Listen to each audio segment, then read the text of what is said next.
Hey everyone, welcome to another AEW podcast. This one is for the 8th, July 8th, Fyter Fest Night 2. One thing right off the bat I want to mention, lots of video glitches. I don't know if it was the feed from TNT on the website. I don't know if it's happening on TV. I don't know if it's AEW, but something was going on and it was pretty whack. A lot of the show was basically every few seconds hit a little glitch and everything would kind of freeze for a second and then it would kind of go again. So that kind of ruined a lot of the enjoyment. A lot of the matches were awesome still. I don't think I'm going to mention it throughout the podcast, but I just want to put that out there right now. That's definitely going to impact my ability to watch and enjoy the show.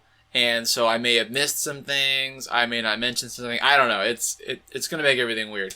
So Fyter Fest Night 2, I'm just going to go in order and just go through each thing, each event, match, promo, etc. that happened that night. So right off the bat, Kenny Omega, Adam Paige, the champions versus Private Party. In a tag team championship match. So this is a quick change from last week. Originally we were going to have the Brian Cage versus Moxley fight, but due to some COVID testing that they were doing, they decided that they were going to push the match back. They're going to push it back a week, and they're going to have it during Fight for the Fallen, which is going to be a sweet charity event next week. So that was a quick change. So instead of that match, took it out, put in another tag team title match. So Omega and Paige have to fight again, 2 weeks in a row. So Private Party, they're a fun team. They beat the Young Bucks at the tournament, if you remember the beginning of AEW. And they beat Proud and Powerful last week, and that sort of gave them the title shot. That's how they decided they were going to earn their title shot there. Probably earlier than AEW was expecting, but obviously these are two great teams. So how it all ends is basically Omega and Paige hit the last call. They retained the title. Pretty predictable ending, but still, great match. There was some launching on the outside, which was just kind of like nuts. I was really surprised that they were doing that. Solid opening match. The only thing I would improve is, once again, that satellite feed. It made it sort of difficult to enjoy a lot of the matches tonight. They put a solid match up there, and Private Party did good against the champs, so I'm thinking it kind of shows them as that they're a stronger team, right? Even though they lost, it kind of shows that they can keep up with the champions. And Omega and Paige get to continue their huge winning streak right now as tag champs. It would seem to me that the whole division is kind of set up for this epic tag team clash at the next pay-per-view. AEW has put a huge focus on tag teams, especially this week, which has had 3 tag team matches. Omega and Paige, unlikely to lose it before that pay-per-view, I think. So I have no idea how they could possibly beat the match that they had of the Young Bucks at Revolution. I think that's what everyone's going for. That was definitely one of my favorite matches of all time. So next we had Lance Archer and Joey Janella. Lance Archer seems to be fine with beating everyone up. And Joey Janela has the new tag team with Sunny Kiss. So, it kind of makes sense. They have some heat built up between them. And I think I would rather see Janela and Kiss in maybe a handicap match here. Maybe even barely winning, barely beating him. Yeah, I don't know what they were thinking with this one. Lance Archer wins, which wasn't surprising at all. The blackout through the table was freaking epic. I think we all knew going in that Janela was going to do something insane. He usually puts his body on the line in a lot of different kinds of matches. The table and chair setup seemed really slow to me, very awkward, a little extra. I don't know what his plan was with the chair. Janela grabbed a chair, then went to the rope for some reason. Went on top. What was he going to jump off with it? The referee pulls it away. And so there's no DQ, but still very strange to me. Fun match overall. I don't think it did much for Archer. He just beat another dude. Janela's awesome. I don't know what the point of that was. Maybe they're going to ease back into the tag team. Maybe they realize the tag team is too many tag teams, so maybe they think Janela and Kiss won't team up again in the future. I don't know. There's so many tag teams. I don't think this match really helped either. Once again, fun match. I'm glad they put it on. Kind of weird. Darby Allin put on a sweet video of him hopping up a platform onto foam. I could always use more Darby Allin in my life every week. If I get to get a little snapshot of Darby Allin, him doing something crazy, I'm happy. Darby Allin is nuts. More Darby Allin. I'm all about him. Taz and Brian Cage come out with this little promo here, and this was sort of hyped by Tony Khan on Twitter, and I had no idea what was going to happen. I'm like, what could they possibly reveal? And what it was the FTW title. FTW? F the World title, I think it was called for Cage. So this is a callback. Taz basically comes out with the title and reveals it and gives it to Cage. Says, you earned it. So I didn't know what this was when it was happening. I was Googling right there as I was watching. But basically, to summarize, Taz was the first FTW champion and held the belt back in ECW. So what was happening is that the ECW champion was injured. He couldn't defend his title. So Taz is like, hey, you know what? I'm going to make my own title because I'm such a badass. I'm going to have this badass FTW title that's better than the world title. Like that guy sucks. He got it and he can't even defend it. So what this does for me, I think, is it escalates the stamp of approval on Cage from Taz even further. I mean, he already says Cage is the best. So it's kind of weird that he needs something else to emphasize that. And if Cage doesn't win this match, I would like to see Taz maybe take the title back and look for someone else or move on to another storyline. I don't know. It seems kind of weird. I just found out that they're going to defend the title on Dark. And so it seems like it's going to be like an ECW. It's this unsanctioned title. AEW has nothing to do with it, but Cage is like, hey, I have this title and I'm defending it, and if I want to put it on the line against people, I can. So it's just kind of thing to enhance the story and enhance the matches. Hopefully it works out. I'm sure they'll come up with something awesome for it. But right now, I'm skeptical. Now, FTR and the Young Bucks versus the Butcher and the Blade and Lucha Brothers. This was definitely the match of the night. This is the one that really blew me away on so many levels. Like, it's up there with the Revolution tag match. It's so many good tag teams, so many good moments. Now, the Butcher and the Blade and Lucha Brothers show up with the car, which once again is very silly. It works to build up heat between the teams, but I always think it's weird when they like steal a car or something like that in wrestling. Everyone wants to see FTR versus Young Bucks, and seeing this many tag teams is just the return of the Lucha Brothers. I mean, it really just shows how powerful AEW's tag division is. Like any of these tag teams could be champion easily, and I would love to see them go on some epic long tag team championship streak. But you know, it's just only one can win.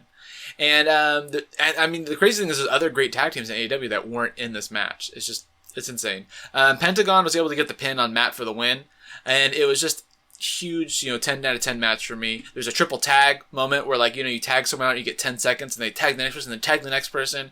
There was this really shocking moment where the Canadian Destroyer off of the second rope. I mean, I just lost it. I just went like, ah!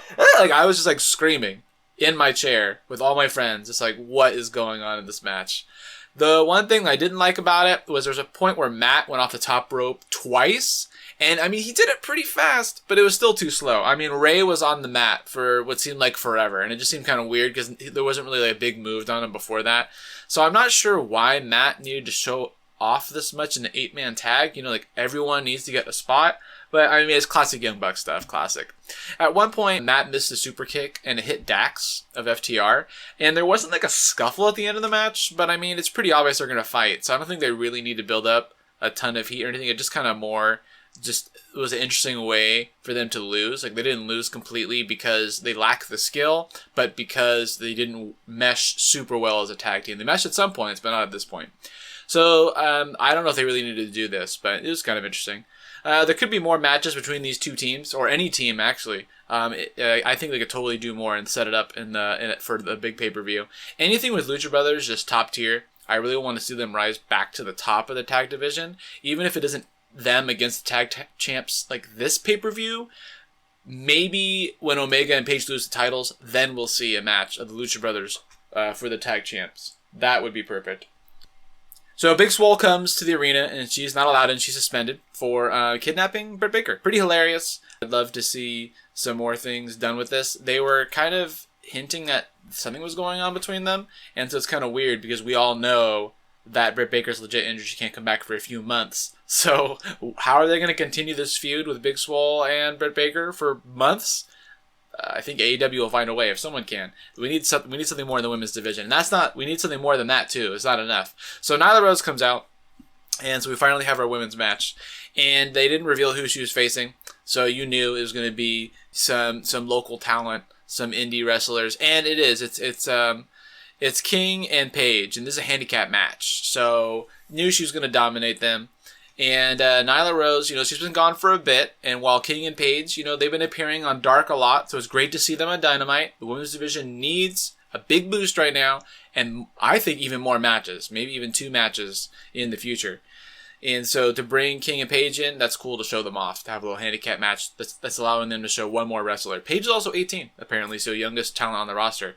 Nyla Rose pulls off a big slam, pins them both at the same time. Kind of saw this coming. Rose dominated. I mean, what else was going to happen? I would have liked to see more offense from Paige. King also is kind of weak. I don't know. She's pretty big. I think she should have been able to do more. There's a point where she jumped on the back of Nyla Rose. I'm like, was that really the best strategy? I don't know.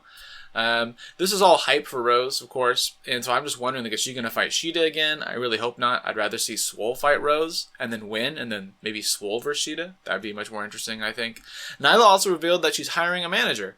Classic AEW, to have that an announcement for an announcement. She's like, she didn't actually announce who the manager was. She just said, I'm announcing that I'm going to have a manager. And I like Nyla's mic skills, so I assume the manager is going to be some kind of distraction on the outside role. Overall, seems a terrible decision. Does Rose really need a manager? Well, AEW seems to love them at the moment, so they must have some kind of new or unique role. They'll find a way to make it work, but once again, seems like a terrible idea for me. We then cut to Colt Cabana. He's shown with medical staff. And he has this biggest bruise I've ever seen on his right side. According to a verified wrestling news account, it's legit. And I have no idea, really, if it was real or not. But it looked really bad. So, Colt Cabana and the Dark Order versus SCU. This is another callback to a feud between the Dark Order and SCU, where they thought CD was in the Dark Order, then they revealed that he wasn't. And, I mean, that whole thing was okay. But I don't really see the point of bringing it back again. Sky's been working on his own. And I really want to see him in a 1v1 match, but obviously some things came up. Maybe they wanted to fit him back into Dynamite tonight, and they didn't have time to have his own match, so they just threw him into the six-man tag. So I'm like, okay, just SCU are solid. I don't really like them very much, but there's some solid wrestlers. Let's do it. Dark Order sets up Colt once again for the pin and allows him to get the victory. Lots of tag moves. CD through the ropes was awesome. Colt holding his side throughout the match, really making it look like it hurt, which it probably did. I'm not sure where the storyline is going. Maybe Mr. Brody uses Colt in some way to get back at the Elite, because that's what he came in originally, right? Was to help the Elite against the Dark Order. Very weird that he's now working with the Dark Order. I wouldn't mind seeing some overarching plan here where, Mr. Brody comes up with something that gets the Elite through Colt, but otherwise I don't really see the point. A video on Twitter has Evil Uno giving Colt Cabana a special branded Dark Order shirt with his name on it, and of course, hilariously, the O in Colt is sort of like breaking apart. Like it has like this cool aesthetic to it, but it makes it look like it says Colt Cabana. Hilarious. Love that AEW doesn't take itself too seriously. So now we're on to the main event. This is the one we've all been waiting for. Chris Jericho versus Orange Cassidy. Like I said, if we didn't have the 8-man tag, this definitely would have been the match of the night. Though, the conclusion, talk about that in a second. Chris Jericho and Orange Cassidy have been feuding for the last few weeks. It seems the match between Jericho and Tyson, it's something that was never going to happen. Like, they kept hinting at it, but it's not going to happen. It all actually built up to this, which I think is really fun. Cassidy's been teased for over a year now, and while he had an amazing match at Revolution against Pac, he hasn't actually made progress as a singles wrestler. He won some dark matches and stuff, but they haven't really seen a whole lot from him. So now we get to see him in the main event against arguably AEW's biggest name. How does it end? Well, Jericho gets the pin, making another young wrestler look good while maintaining his status as the top name in the company. And hopefully helping other younger wrestlers in the future. I don't know. Here's the issue, okay? It was an amazing match. Cassidy changed up his strategy throughout. The orange juice interference in the face. The stunner. He made Jericho look really good. Jericho sometimes doesn't look very good in the ring. Looks really good here. And so how did it all go down, though? Judas Effect. Judas Effect. Why? I mean, I'm kind of done with the move, actually. I was hoping during the match that maybe Cassidy would kick out of it. I was like, oh, maybe he'll hit it and Cassidy will get out. He'll be the first one. But AEW has done a great job of protecting finishers. And it's just a very anticlimactic ending, right? I mean, it was a really long match, a lot of emotion, a lot of story, and then it's just over. It's like, really? The fact is, Jericho can only help other wrestlers get big if he's still seen as a threat. So I think if I had to explain it, the reason why the Judas Effect exists is to give him some plausibility that he could beat anybody like at any time. It just sucks that move that they chose is a spinning elbow, and it's not something cooler. If Jericho were to lose this match or lose too many matches, he would just be some old has-been, right? And he wouldn't be able to raise the other talent around him. But I think this can really only last for so long. I think I can only believe it and enjoy it, the matches that he's in, right? I mean, he has no title. The Inner Circle are losing all their matches. I think they need a big change here. I think they need to make a big change. And here's kind of what I recommend. I would like to see the Inner Circle move on from Chris Jericho. Even disbanding, maybe, entirely. And then just doing their own thing. They are all talented. I mean, maybe not so Hager, but everyone else. Jericho can make a couple more matches, I think. But really, I think he's obviously best suited for commentary. He can replace JR. Is that controversial? I don't know. He can replace JR. And it would just be a much better place for him.